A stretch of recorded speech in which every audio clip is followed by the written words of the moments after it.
Hi guys, just wanted to share this with you.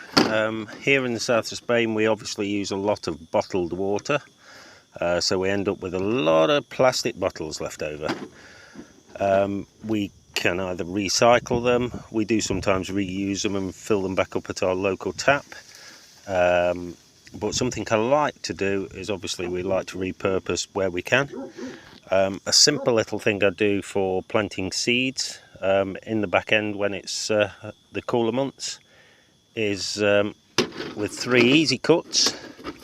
If we cut it across the top like so, then we can actually bend that back, plant your seedlings, and then what actually happens then is if you tuck the lid back in like so, you end up with a mini greenhouse.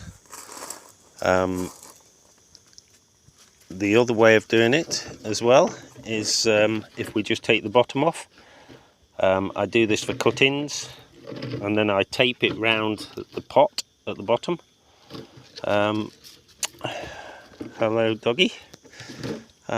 Then obviously we can use that for cuttings. You can take the lid off then just to add water if you need to. Place that on a sheltered windowsill or sheltered spot somewhere, not in complete direct sunlight, and then after a few weeks you should get your cuttings to start rooting. But either work very well, and again just a way of making use of something that otherwise would just have to go back to recycling. So we're recycling in our own little way, and then when we have finished with the products we can still recycle as well. Thanks for watching. Bye.